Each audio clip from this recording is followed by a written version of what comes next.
Dito sabi ni S4, sana maayos ka kampi ko ngayon. Sabi naman ni S5, maayos yan.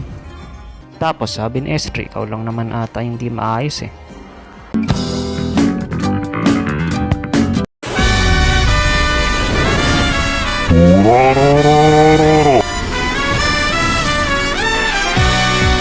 Dito si Barats na naman nakatapat ko. Bukod sa inaaras niya na ako, bigla pang dumating dito yung Ethel na kasama niya na si Arlot. Kaya ako'y nagtago na lang sa tower, pero nakita ko dito si YS sa pinabakpakan si Barats, kaya nang bigla siyang nakain dito. Tapos namatay pa siya at nadamay pa ako.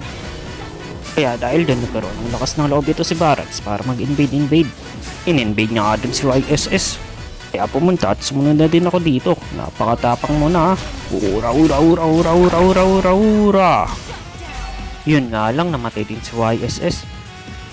Teka nga lang, para bang kami nalulugi na dito?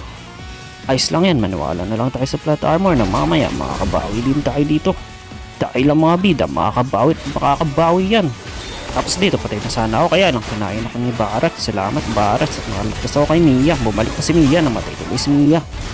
Tara mga kasama, ito na yung pagkakamali na iniintay natin. Ura. Gumagana na ang plot armor device natin. Ito pa si Arlot, kanina pa to. Ura. Ay, nakaligtas pa siya. Pine-pressure na nga kami dito ng mga kalaban at isa na lang ang tower na natitira sa amin. Tapos kinain ako dito ni Barats. Tapos kala nila mapapatay na nila ako. Hindi nila alam, mabubuhay pa rin ako dito. Tapos sila mga mauubos. Ura. Aray, wanit na lang ako, munti ka na ako mapatay dun, pero naubos na sila. Tignan nyo, 4 na silang patay at isa na lang natitira sa nila. At dito nakapag-lord na kami at nagmamarcha na kami dito sa mid para usakin lahat ng mga tower nyo. Ay hala, namatay na yung lord tapos naulan pa ng minions.